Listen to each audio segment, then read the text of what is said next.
नमस्कार, मैं हूं आपके साथ अंकिता पाल। बुलेटिन की शुरुआत करते हैं। भारत के 15वें उपराष्ट्रपति के लिए वोटिंग में प्रधानमंत्री नरेंद्र मोदी ने संसद भवन पहुंचकर सबसे पहले वोट डाला, जिसकी तस्वीरें आपको दिखा रहे हैं जहां पर प्रधानमंत्री नरेंद्र मोदी पहुंचे और यहां पर आज चुनाव होने थे, जहां पर सबसे पहला मतदान भी करते हुए नजर आए।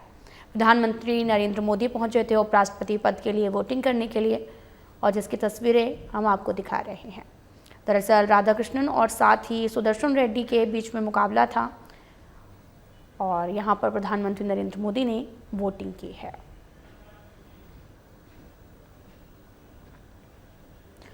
तो वहीं केंद्रीय गृह एवं सहकारिता मंत्री अमित शाह ने भी भारत के उपराष्ट्रपति पद के चुनाव के लिए मतदान किया है। तो तस्वीरें आपको दिखा रहे हैं जहां पर भारत के उपराष्ट्रपति पद के लिए आज चुनाव होना था, जहां पर मतदान हुआ और इस दौरान गृह मंत्री अमित शाह ने मतदान किया है। उपराष्ट्रपति चुनाव में आज मतदान होना था। मतदान शाम 5 बजे तक चलेगा, उसके बाद वोटों की गिनती शुरू की जाएगी।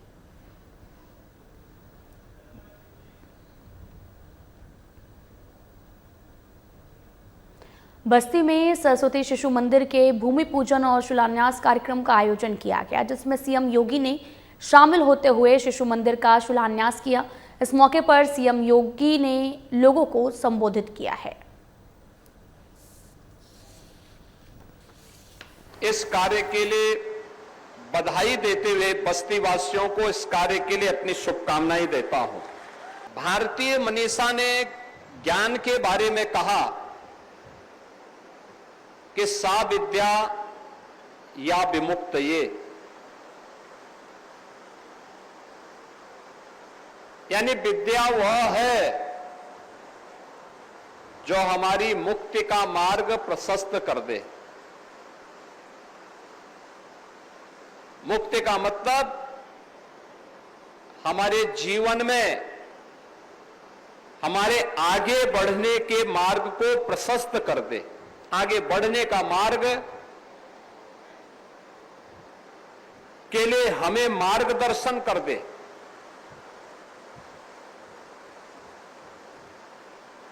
यह देश 1947 में स्वतंत्र होता है, लेकिन 1947 में स्वतंत्र होने के बाद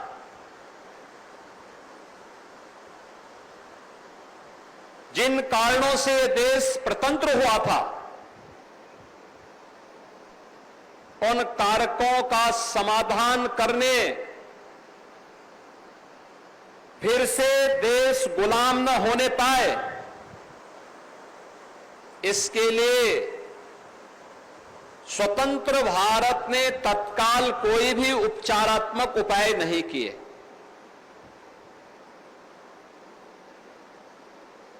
और इन्हीं विसंगतियों को दूर करने के लिए तत्कालीन राष्ट्रीय स्वयंसेवक संघ के प्रचारक के रूप में सरदेव नानाजी देशमुख के नेतृत्व में इसी गोरक्ष प्रांत के गोरखपुर में सरस्वती शिशु मंदिर की पहली शाखा स्थापित की गई थी। आप याद करिए, ये गोरक्ष प्रांत इस दृष्टि से सौभाग्यशाली है कि उसे विद्या भारती अखिल भारतीय शिक्षण संस्थान के मातृभूमि होने का सौभाग्य प्राप्त है, क्योंकि आज देश के अंदर विद्या भारती के अंतर्गत संचालित हजारों शिक्षण प्रशिक्षण संस्थाएं राष्ट्र निर्माण के जिस अभियान के साथ जुड़ी हुई हैं, उसके ताकत को देश भी और दुनिया भी समझती है। और इसलिए आज का ये कार्यक्रम अत्यंत महत्वपूर्ण है कि बस्ती के अंदर भी एक नया शानदार कैंपस सरस्वती शिशु मंदिर का फिर से तैयार होने वाला है और जिसके भूमि पूजन कार्यक्रम के साथ आज हम सब यहां पर जुड़ रहे हैं।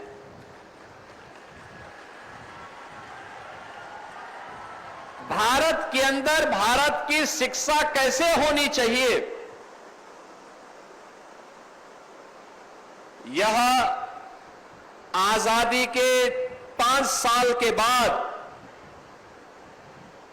जब तत्कालीन सरकारें इस दिशा में प्रयास नहीं कर पाई, तो इस प्रयास को आगे बढ़ाया था सरदेव नानाजी ने, और वह भी गोरखपुर से। उसके पीछे का ध्येय यही था कि भारत और भारतीयता से ओतप्रोत भारत की परंपरा, भारत की संस्कृति, भारत के प्रति मातृभाव से ओतप्रोत ऐसे शिक्षण संस्थान की स्थापना आवश्यक है जो भारत को भारत के अनुरूप फिर से विश्व गुरु के रूप में स्थापित करने में अपना योगदान दे सकें।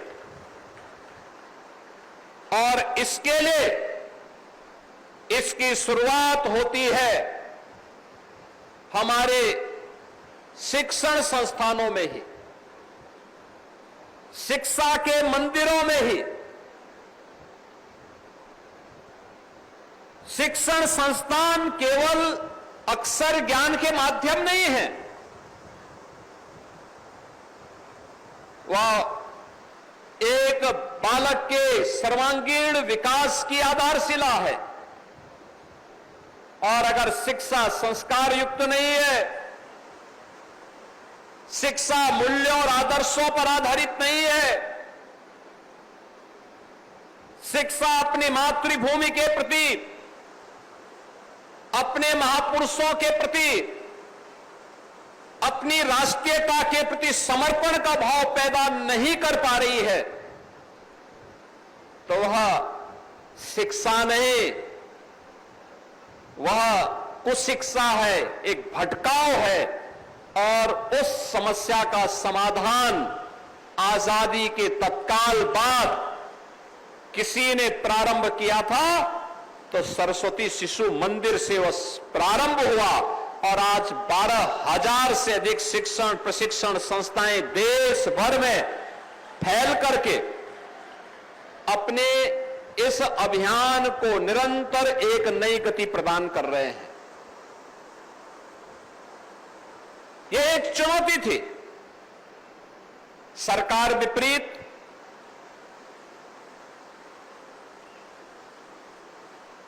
लेकिन उसमें हमें कार्यक्रम करना है। पाठ्यक्रम सरकार तैयार करती है, सरकार की मर्जी सहयोग करे न करे यह भी सरकार तय करती है, लेकिन बिना सरकार के सहायता के अपने दम पर, अपने स्वयं सेवकों के सहयोग से भारतीयता के प्रति अनुराग रखने वाले उन भारत के नागरिकों के माध्यम से सरस्वती शिशु मंदिर ने इस कार्यक्रम को आगे बढ़ाया। जब पक्की बाग में गोरखपुर में पहला सरस्वती शिशु मंदिर स्थापित हुआ था, तो उसमें छात्रों की संख्या थी मात्र 5 से प्रारंभ होता है, और आज 12,000 से अधिक तो केवल सरस्वती शिशु मंदिर के अपने स्वयं के विद्यालय ही हैं। इतने बड़े पैमाने पर पूरे अखिल भारतीय स्तर पर, उत्तर से दक्षिण तक, पूरब से पश्चिम तक,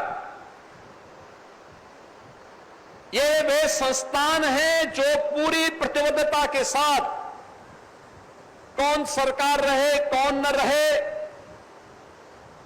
पाठ्यक्रम सरकारें क्या दे रही हैं इसकी परवाह किए बगैर बच्चों के अंदर भारत और भारतीयता के प्रति एक नागरिक के रूप में उन कर्तव्यों का बोध कराने के लिए भारत को सुयोग्य नागरिक बनाने के लिए अपने इस राष्ट्रीय दायित्व का ईमानदारी पूर्वक निर्वहन कर पा रहा है। और यही कारण है कि सरस्वती शिशु मंदिर से निकले हुए छात्र आज जीवन के प्रत्येक क्षेत्र में समाज को नेतृत्व भी दे रहे हैं, समाज का मार्गदर्शन भी कर रहे हैं और समाज को एक नई गति देकर के प्रधानमंत्री मोदी जी के विकसित भारत के उस संकल्प के साथ जुड़ते हुए पूरी प्रतिबद्धता के साथ दिखाई दे रहे हैं। याद रखना, कोई भी देश शक्तिशाली हो, समर्थ हो, आत्मनिर्भर हो, इसकी शुरुआत होती है शिक्षा से। दुनिया के अंदर जब समृद्धि की चर्चा होती है और उनके द्वारा जो पैरामीटर तय होते हैं, उस पैरामीटर में सबसे पहला पैरामीटर आता है शिक्षा। शिक्षा कैसे होनी चाहिए, शिक्षा के पीछे का उद्देश्य क्या होना चाहिए। शिक्षा के बाद फिर स्वास्थ्य को प्राथमिकता दी जाती है, स्वास्थ्य के बाद कृषि और जल संसाधन को प्राथमिकता दी जाती है। इसके उपरांत कौशल विकास और रोजगार को, एम्प्लॉयमेंट को उसके बाद इसके साथ जोड़ा जाता है और फिर पर्यावरण को ध्यान में रख करके किस प्रकार का विकास हो जो पर्यावरण के अनुकूल हो। ये सभी पैरामीटर तय करने के बाद ही ये तय होता है कि अगर ये पैरामीटर आप तय कर रहे हैं तो समग्र विकास के इन लक्ष्यों को प्राप्त करने में सफल हो पाएंगे। और समग्रता के उस लक्ष्य को प्राप्त करने की मंशा के साथ जब कोई अभियान आगे बढ़ता है तो वह न केवल उस देश के हित में बल्कि मानवता के कल्याण का मार्ग वहीं से प्रशस्त भी होता है, वहीं से प्रशस्त होता है। ये केवल एक विद्यालय के भूमि पूजन और शिलान्यास का कार्यक्रम नहीं है, यह भारत के सुयोग्य नागरिकों को गढ़ने का और उन्हें आगे तलाशने के साथ साथ उसे तराशने का भी एक महत्वपूर्ण मंच आज पुनः यहां पर शुरुआत करने जा रहा है विद्या भारती अखिल भारतीय शिक्षण संस्थान, जिसके माध्यम से बड़े पैमाने पर भारत को सुयोग्य नागरिक तैयार करने का एक नया केंद्र विकसित हो रहा है। बहनों और भाइयों, आप याद करिए, भारत की आजादी के अमृत महोत्सव वर्ष पर प्रधानमंत्री मोदी जी ने देशवासियों से आगामी 25 वर्ष की एक कार्य योजना तैयार करने के लिए कहा। आगामी 25 वर्ष की कार्य योजना क्या? याद रखना, जब हम बिना किसी प्लानिंग के कोई कार्य करते हैं तो हम लोग चूक जाते हैं। कोई भी व्यवस्था होती है, कोई भी प्रबंधन होता है, कोई भी सरकार होती है, कोई भी कारपोरेट घराना होता है, वह सबसे पहले वर्ष भर की अपनी प्लानिंग करता है। वर्ष भर की प्लानिंग के बाद फिर आगामी कार्यक्रमों की कार्ययोजना तैयार करता है। लघु अवधि के क्या होंगे, मध्यम अवधि के क्या होंगे, दीर्घ अवधि के क्या होंगे। ये प्लानिंग इसलिए, इस प्लानिंग के माध्यम से हम आगे के उन लक्ष्यों को प्राप्त कर सके जिन्हें प्राप्त करके हम स्वयं तो सशक्त होंगे ही, बल्कि आने वाली पीढ़ी को या अपने प्रतिष्ठान को, अपने संस्थान को समर्थ भी बना पाएंगे। और उस दिशा में एक प्रयास होता है। आप देखते होंगे सरकार हर साल अपना बजट प्रस्तुत करती है, हर वर्ष बजट प्रस्तुत करती है, लेकिन सरकार के बजट में एक विजन होता है। विजन क्या होता है? सरकार के बजट का विजन होता है, हमें एक वर्ष के लिए तो कार्यक्रम बनाने ही होते हैं, एक वर्ष के बाद 5 वर्ष के लिए क्या, आगामी 10 वर्ष के लिए क्या, आगामी 25 वर्ष की क्या योजना इस बजट में होगी, यह भी उसके साथ तय करना होता है। और वैसे ही प्रधानमंत्री मोदी जी ने देशवासियों के सामने 25 वर्ष की एक रूपरेखा 2022 में तय की थी। उन्होंने कहा था भारत को विकसित भारत बनाना है, लेकिन विकसित भारत कब बनेगा? उन्होंने कहा था विकसित भारत तब बनेगा जब भारत इन 5 प्राणों को अपने जीवन का हिस्सा बनाएगा। कौन से 5 प्रण? उन्होंने कहा कि हमें अपनी विरासत का सम्मान करना होगा। देखिए, विरासत का सम्मान क्या? हमें अपने पूर्वजों और अपनी परंपराओं पर गौरव की अनुभूति करनी होगी, उन्हें मजबूत करना होगा, उन्हें अपने जीवन का हिस्सा बनाना होगा। और उसी की कड़ी थी जब आपने देखा होगा पूर्वजों ने एक संकल्प लिया था, एक देश में 2 विधान, 2 निशान और 2 प्रधान नहीं चलेंगे का उद्घोष 1953 में डॉक्टर श्यामा प्रसाद मुखर्जी ने की थी। और कश्मीर में शेष भारत का कानून लागू हो, इसके लिए उन्होंने जब संघनाद किया था, इसके लिए उन्हें बलिदान देना पड़ा था। 1953 से लेकर के 2019 तक यह व्यवस्था कश्मीर के लिए चलती गई। कश्मीर में धारा 370 1952 में कांग्रेस ने बाबा साहब भीमराव अंबेडकर के न चाहने के बावजूद जबरन लागू किया, लेकिन डॉक्टर श्यामा प्रसाद मुखर्जी के इस संकल्प को साकार किया। एक देश में 2 प्रधान, 2 निशान, 2 विधान नहीं चलेंगे, यह साकार किया प्रधानमंत्री मोदी जी ने जब कश्मीर में धारा 370 को समाप्त करके कश्मीर से आतंकवाद और किसी भी प्रकार के भारत विरोधी गतिविधियों की सभी प्रकार की उनकी गतिविधियों और साजिशों को एक झटके में समाप्त करके कश्मीर को भारत के कानून के साथ जोड़ने का काम किया। विरासत का सम्मान क्या? यही है जो आपने देखा होगा 500 वर्षों का इंतजार जब समाप्त होता है, अयोध्या में रामलला का भव्य मंदिर का निर्माण होता है। विपक्षी दलों के लिए लगता था कि यह नहीं हो सकता, ये नहीं होना चाहिए, लेकिन संकल्प था राम भक्तों का और मर्यादा पुरुषोत्तम प्रभु श्री राम भारत के आदर्श हैं, भारतीयता के प्रतीक हैं। जब महर्षि वाल्मीकि ने नारद जी से पूछा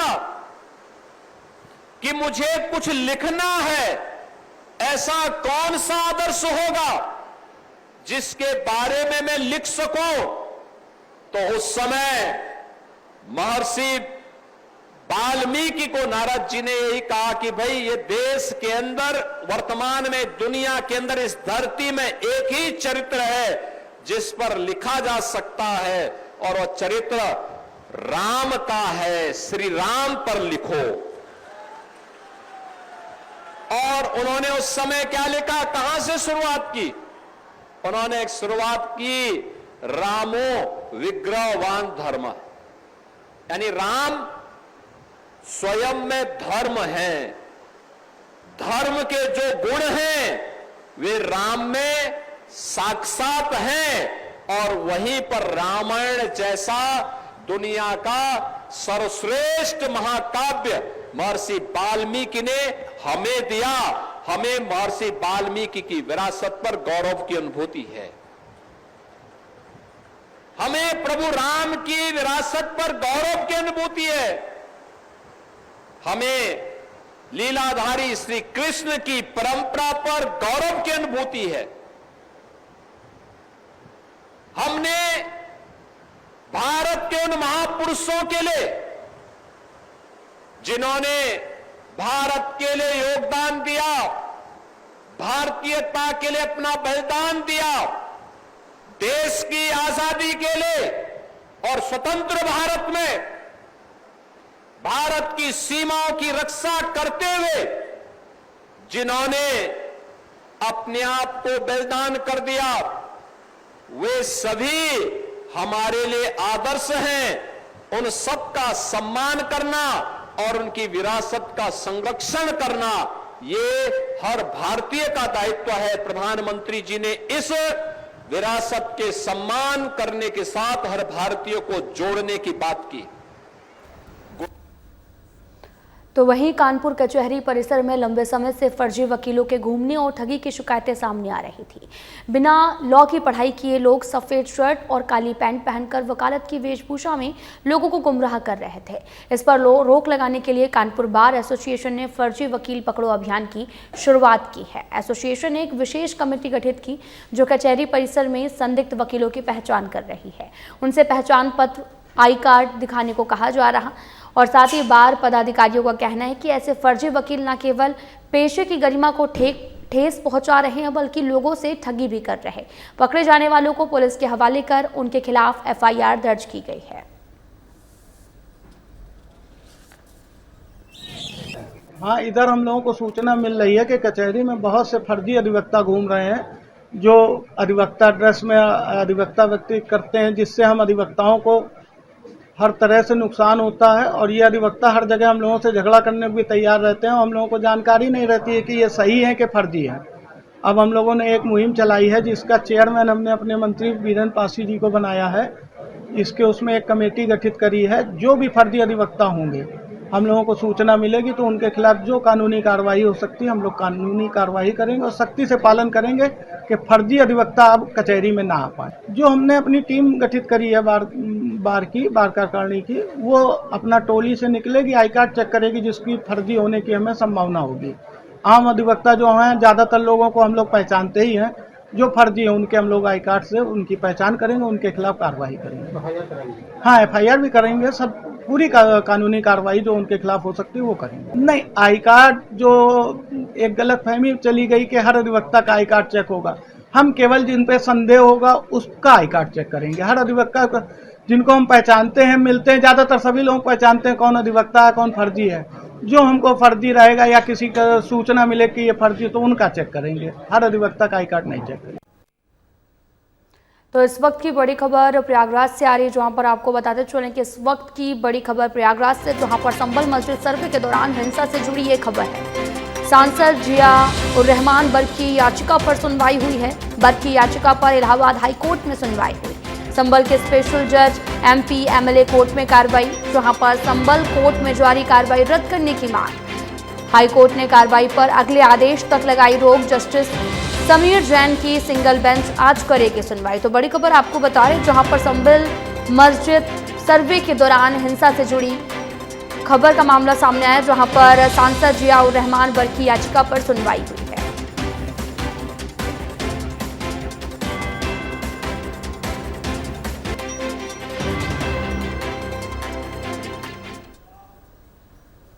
तो बड़ी खबर इस वक्त की लखनऊ से, जहां पर आपको बताते चलें कि जमीन से जुड़ा हुआ ये मामला सामने आया, जहां निवेशकों की जमीन उपलब्ध कराने के लिए बड़ा कदम उठाया गया है। उद्योगों को शत्रु संपत्ति और नजूल भूमि दी जाएगी।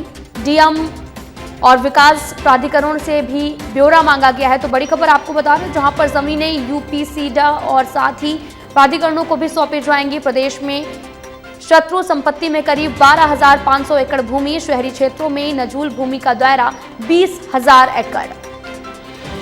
उद्योगों को शत्रु संपत्ति और नजूल भूमि दी जाएगी। सभी डीएम और विकास प्राधिकरणों से ब्यौरा भी मांगा गया है। जमीनें यूपी, सीडा और प्राधिकरण को सौंपी जाएंगी।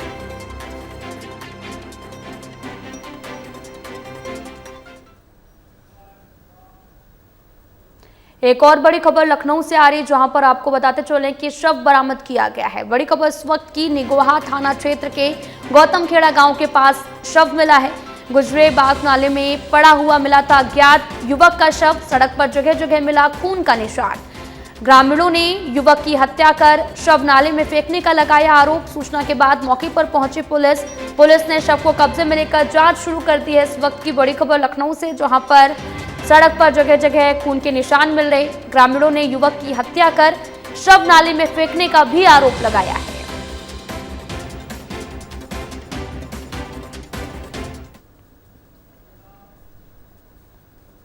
फिलहाल बुलेटिन में इतना ही। नमस्कार।